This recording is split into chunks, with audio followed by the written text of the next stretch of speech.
Hello students, today in this video I am going to talk about the Kirchhoff's rule. These are the two rules that Kirchhoff has given that we will study in this video. First of all, the Kirchhoff first rule, or the Kirchhoff first law, you can also say Kirchhoff's first rule. Okay, it is also known as Kirchhoff junction rule or Kirchhoff junction rule. ठीक है, Kirchhoff junction rule भी कहते हैं Kirchhoff first rule को, और इसको ये भी कहते हैं Kirchhoff current rule. Current rule, ठीक है, शॉर्ट में लिखते हैं KCL. सो ये जो किरचॉफ फर्स्ट रूल है ये क्या कहता है? It states that algebraic sum of currents meeting at a junction in a closed electric circuit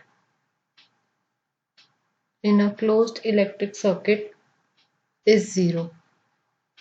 That is, the summation of the current is zero. मतलब कि हमारे पास मान लो एक ये जंक्शन है जिसका O पॉइंट, हमने जंक्शन या कई जगह पे नोड भी लिखा होता है, ठीक है, नोड या कोई पॉइंट या कोई जंक्शन, ठीक है, इस तरह से लिखा होता है. हमारे पास मान लो कोई जंक्शन है जिसमें हमारे पास डिफरेंट डायरेक्शन से करंट फ्लो हो रहा है, ठीक है. मान लो यहाँ पे जो करंट है वो I1 है, ठीक है, इसको हम I2 ले लेते हैं, इसको हम I3 ले लेते हैं, इसको हम I4 और इसको हम I5. तो ये कहते हैं कि एक जंक्शन पे जो भी करंट फ्लो हो रहा है, तो एक पॉइंट पे जो करंट मीट करेगा उसका सारे करंट्स का जो सम होगा वो इक्वल टू 0 होगा. इसके लिए आपको कुछ साइन कन्वेंशंस ध्यान में रखने पड़ते हैं. इसमें हम क्या साइन कन्वेंशन लेते हैं कि जो करंट बाहर की तरफ जा रहा है, जैसे कि I2 है, I1 है, I4 है, बाहर है ना, तो जो बाहर की तरफ है उनको हमने नेगेटिव लेना है, आउट वालों को, और जो इनवर्ड है, इनकमिंग करंट है, उनको हमने पॉजिटिव लेना है. या फिर आप ऐसे कह सकते हो कि जो current which is flowing in a conductor towards the junction is taken as positive and the current flowing away from the junction is taken as negative. Okay, so अगर आप ये साइन कन्वेंशन अगर आप इस पे लगाओगे, किरचॉफ का जो फर्स्ट रूल है वो आपका आप लिख सकते हो, ठीक है. तो किरचॉफ का फर्स्ट रूल O पॉइंट पे क्या होगा? -I1, ठीक है, -I2. Okay, no need of bracket, सीधा लिख सकते हैं आप, ठीक है. उसके बाद ये इनवर्ड आ रहा है तो ये +I3, उसके बाद ये बाहर है ये -I4 और ये अंदर है, इसको लिखेंगे +I5 इज इक्वल टू 0. मतलब कि इन सब का जो सम है वो 0 होगा. ओके, इसको आप ऐसे भी लिख सकते हैं I3 + I5 is equal to I1 + I2 + I4. Okay, so it shows that the current which is flowing towards the junction is equal to the total current which is flowing out of the junction. That is, current cannot be stored at a junction. और यही से हम कह सकते हैं कि जो Kirchhoff current rule है it is based on the conservation of charge, ठीक है. It support the law of conservation of charge, क्योंकि ये कहता है कि जंक्शन पे जो करंट है वो क्या है कि एंटर कर रहा है जितना उतना ही लीव कर रहा है. मतलब कि जो सम है करंट का एक जंक्शन पे जो मिल रहा है वो 0 है. मतलब करंट एंटरिंग और करंट लीविंग सेम है ना. मतलब कि कोई भी करंट जंक्शन पे स्टोर नहीं हो रहा, ना कोई करंट देखो बन रहा है, ना कोई करंट खत्म हो रहा है. जितना है उतना ही निकल रहा है, ठीक है। सो दैट मीन्स कि जो ये किरचॉफ का जो करंट रूल है ये law of conservation of charge को सपोर्ट करता है। इट मीन्स दैट कि no point or junction in a circuit can act as a source or sink of charge. Okay, एक न्यूमेरिकल इस पे देखते हैं क्वेश्चन। आपके पास ये एक फिगर है,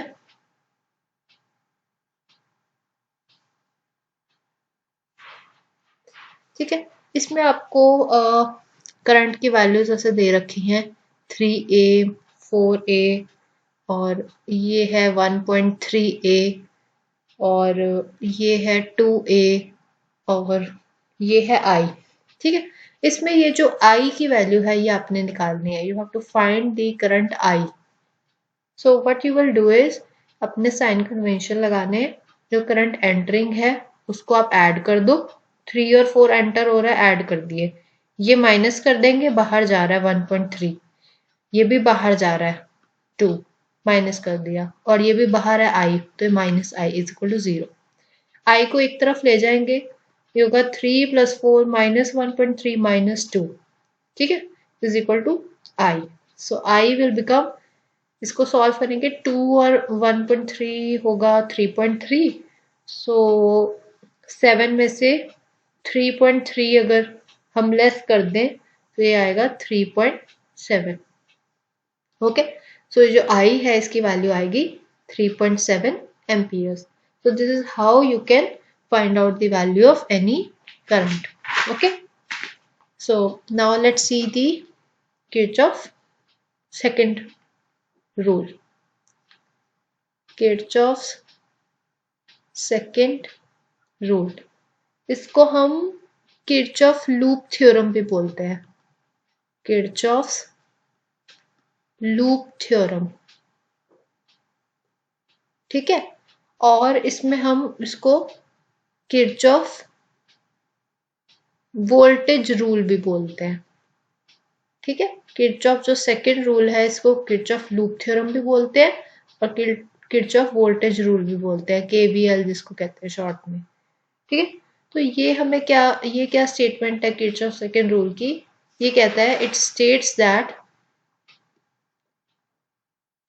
states that the algebraic sum of changes in potential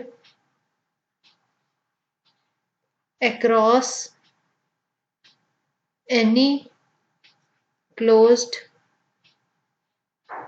path of electric circuit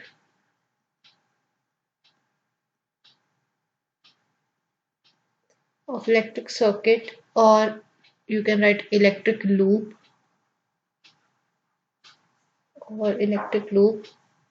which is involving resistors, ठीक है, and cells in the loop is 0.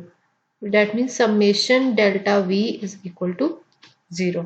ये कहता है कि जो algebraic sum of changes in potential में जो changes आ रहे हैं सबके sum across any closed path of electric circuit या electric loop ले ले, कोई भी हमारे पास कोई loop है इलेक्ट्रिक या कोई इलेक्ट्रिक सर्किट है क्लोज्ड होना चाहिए, उसके हम हर एक एलिमेंट में जहाँ पे रेजिस्टर्स भी है सेल भी है, ठीक है, जो भी है और लूप में जो भी इन्वॉल्विंग सारे एलिमेंट, उन सब एलिमेंट्स का अगर हम सबके जो पोटेंशियल के चेंजेस का अगर हम सम लें तो वो सम जो है वो इक्वल टू 0 होता है, ठीक है। और इसको हम ये जो सेकंड जो ये रूल है ये आपके जो कंजर्वेशन ऑफ एनर्जी है उसको सपोर्ट करता है, ठीक है। It is based on the conservation of energy. Okay, so इसमें आपने कुछ साइन कन्वेंशंस का इसमें भी ध्यान देना है। इसको आप समझाने के लिए मैं एक पहले सर्किट बना लेती हूँ, फिर उस सर्किट से आपको मैं साइन कन्वेंशंस भी समझा दूंगी और सारा कुछ बता दूंगी आगे का।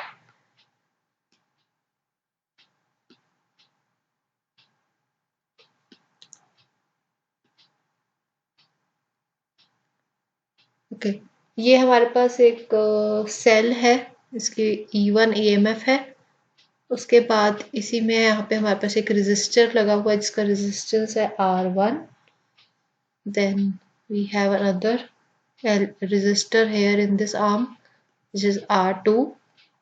ओके, और यहाँ पे एक और हमारे पास सेल है, EMF है E2, और यहाँ पे एक और रेजिस्टर है, इसका है R3।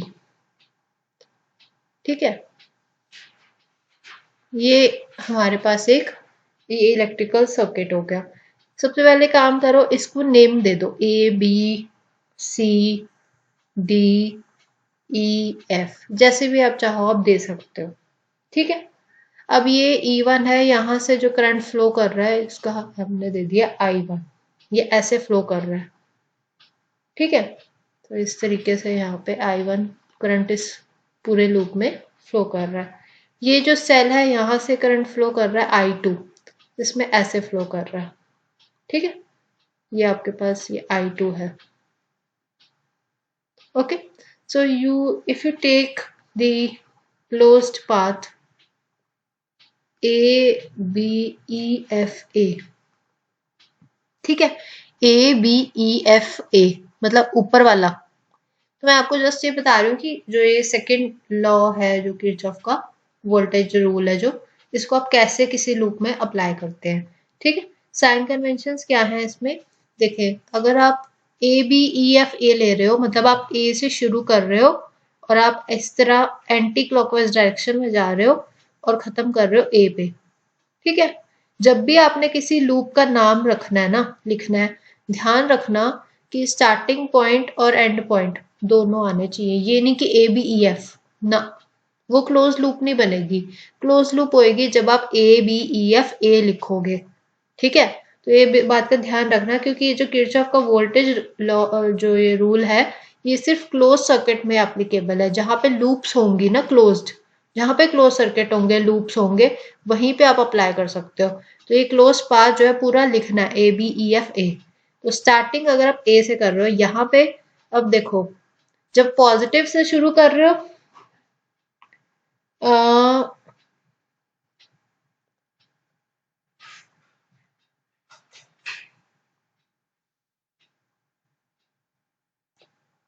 ओके, यहाँ पे करंट I3 दिया हुआ है। ठीक है, तो मैं जैसे दिया मैं उसी हिसाब से बताऊंगी आपको फिर। ठीक है, तो ऐसा कुछ भी हो सकता है, कोई कोई इसमें बड़ी बात नहीं है। तो यहाँ पे देखो, यहाँ से शुरू किया हमने, सबसे पहले चीज आएगी हमारे पास ये रेजिस्टर। ठीक है, तो रेजिस्टर का देखो, आपने करंट देखो, करंट की डायरेक्शन है एंटी क्लॉकवाइज, तो हम I भी एंटी क्लॉकवाइज है, करंट भी इस आर्म में ऐसे ही मूव कर रहा है एंटी क्लॉकवाइज। मतलब कि अगर करंट की डायरेक्शन और इसकी जो डायरेक्शन है हमारे मूवमेंट की वो सेम है तो हमने पॉजिटिव लेना है। ठीक है, तो ये हमारे पास I3 R2, ये हो गया पोटेंशियल इस आर्म के लिए, BE के लिए। इसके बाद अगर EF देखें, यहाँ पे कुछ नहीं है। फिर FA में देखो, यहाँ पे एक रेजिस्टर है R1, इसके लिए करंट है और इसकी जो डायरेक्शन है सेम है, यहाँ पे प्लस लेंगे हम, इसको लेंगे I1 R1। ओके, अब ये सेल के लिए कैसे साइन कन्वेंशन लेना है, इसमें देखो, पहले आपके, अगर आप यहाँ से आ रहे हो F से A की तरफ, यहाँ पे आपके पास पहले टर्मिनल आएगा नेगेटिव, उसके बाद आएगा पॉजिटिव। जोन सा टर्मिनल पहले आएगा उसको ले लो, माइनस। तो नेगेटिव टर्मिनल पहले आ रहा है तो हम -E1 लेंगे। तो ये साइन कन्वेंशन का ध्यान रखना, हम ये कंसिडर करके चल रहे हैं, जो सा टर्मिनल हमारे पास पहले आएगा, अगर पॉजिटिव सेल आया, पॉजिटिव टर्मिनल तो पॉजिटिव लेना है, नेगेटिव के हम क्रॉस आए पहले तो हमने नेगेटिव लेना है। ठीक है, करंट का हमने ऐसे लिया कि अगर हमारी डायरेक्शन और करंट का फ्लो जो है सेम डायरेक्शन में है तो हमने पॉजिटिव लेना है, अगर करंट का फ्लो और हमारा जो लूप का डायरेक्शन है वो ऑपोजिट हो रहा है तो हमने नेगेटिव लेना है। ठीक है, तो इसमें हम इसको ऐसे लिख सकते हैं कि E1 is equal to I3R2 plus I1 R1। ठीक है, सिमिलरली एक और क्लोज पाथ ले लेते हैं, उसमें मैं आपको बताती हूँ ABCDEFA। यहाँ पे अब देखो मैंने पूरा ले लिया। ठीक, यहाँ पे अब ए से शुरू किया, ए से शुरू करने में हमारे पास सबसे पहले ये सेल आएगा E2। ठीक है। अब ये E2 का देखो पॉजिटिव टर्मिनल पहले आया तो हमने इसको पॉजिटिव में लेना है, ठीक।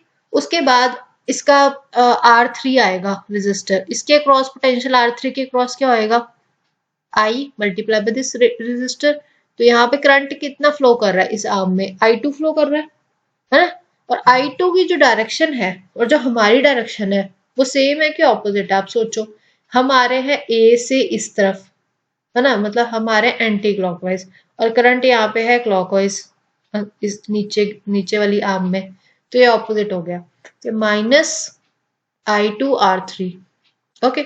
उसके बाद यहाँ पे देखेंगे, ऊपर जाएंगे, यहाँ पे आएगा हमारे पास I1 R1, तो ये डायरेक्शन सेम है ना, हमारी वाली भी और करंट की। तो ये आएगा plus I1 R1।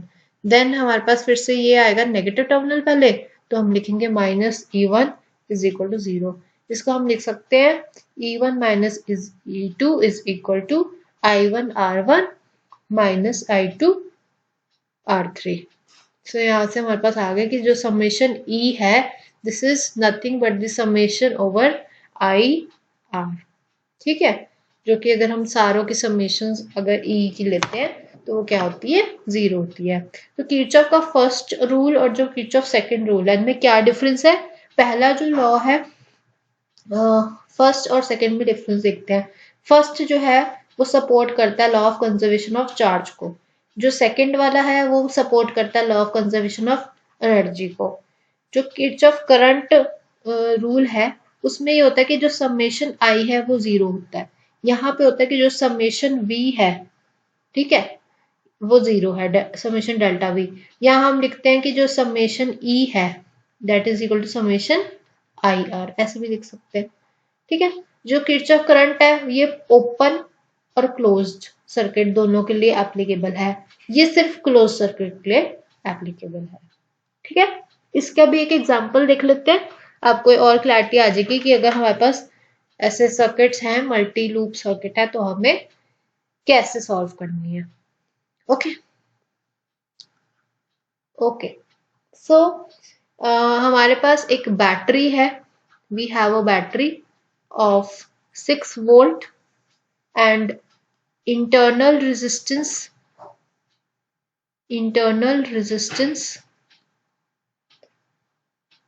of 0.5 ohm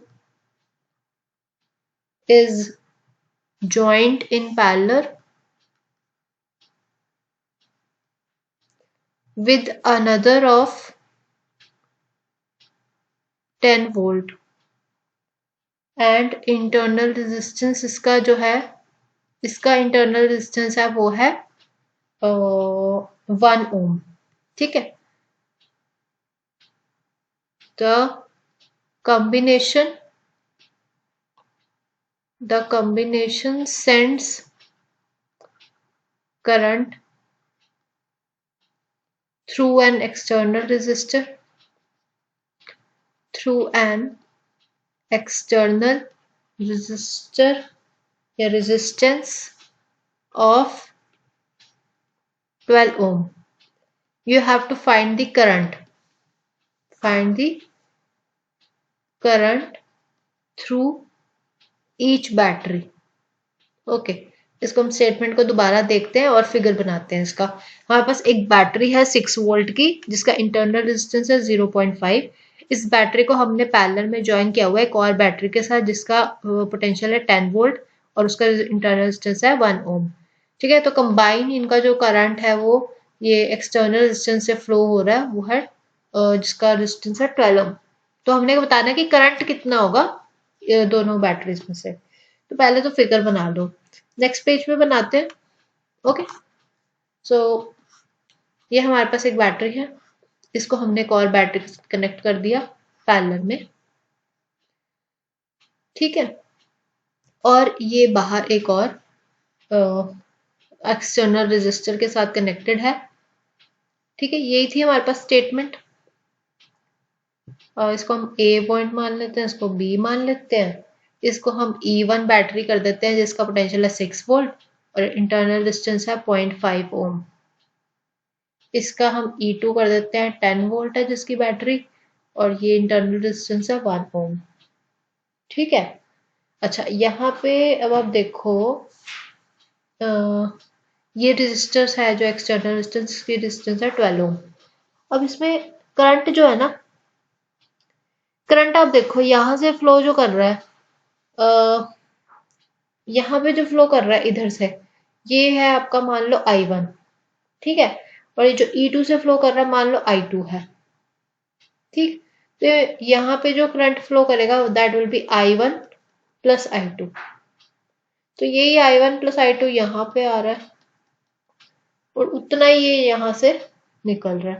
मतलब जितना जा रहा है उतना ही निकल रहा है, तो कंजर्वेशन तो हो रही है। पहली बात तो हमने करंट की दिखा दी कि करंट कहाँ पे कितना फ्लो कर रहा है, किरचॉफ फर्स्ट रूल लगा के। उसके बाद हम ये निकालेंगे कि करंट I1 I2 कितना है। ठीक है, क्रॉस ईच बैटरी निकालना ना। तो सबसे पहले हम एक लूप कंसिडर करेंगे। पहली हम लूप ले लेते हैं AR BE2 A। ठीक है, मतलब कि AR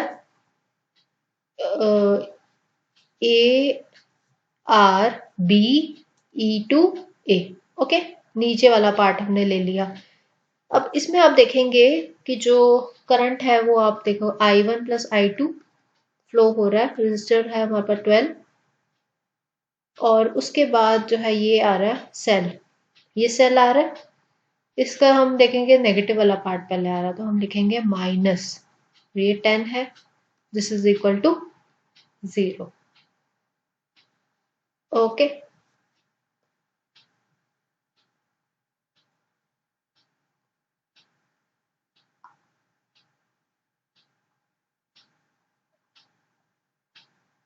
ओके, सो हम ये लिख सकते हैं कि इसको अगर हम पूरा खोल के लिखें कि 12I1 प्लस 12I2, देन यहाँ पे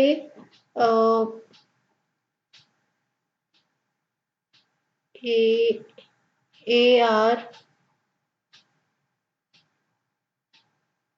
हाँ, यहाँ पे आप देखो इसका जो इंटरनल रेजिस्टेंस है ना इस सेल का, ठीक है, तो इसलिए यहाँ पे भी कुछ पोटेंशियल ड्रॉप होगा। ओके, सो वो कितना होगा, दैट विल बी IR। ठीक है, तो उसको भी हमें कंसिडर करना होगा। तो उसके लिए हम लेंगे 1 मल्टीप्लाई बाय I2। 1 इसका मतलब क्योंकि इंटरनल रेजिस्टेंस तो 1 है। ठीक है, तो हमने इसको भी लेना पड़ेगा हमें प्लस I2। ठीक है, ये बनेगा, तो ये आएगा I2 minus 10 is equal to 0। ठीक है, तो हमारे पास ये इक्वेशन आएगी 12I1 plus 13I2 is equal to 10। Okay, this is your equation number 1। Okay, now second equation कैसे बनेगी, आप ये लेंगे AR BE1A। ठीक है, AR BE1A। अब आपने ऊपर वाला लिया, तो ऊपर आप देखेंगे तो ये आएगा 12I1 प्लस I2। ठीक है, ऊपर आप देखो रेजिस्टेंस है वो है 0.5। ओके, तो 0.5 मल्टीप्लाई बाय I1। ओके, और साथ में आपको इसका जो सेल का EMF है वो लेंगे, वो है -6। ठीक है, जाएगा 12I1 plus 12I2 plus 0.5I1 is equal to 6। इसको आप लिख सकते हो 12.5I1 plus 12I2 is equal to 6। So आपके पास अब ये दो इक्वेशंस आ गई हैं, तो आपने अब क्या करना है, इसको सॉल्व करना है। कैसे सॉल्व करेंगे, इस इक्वेशन नंबर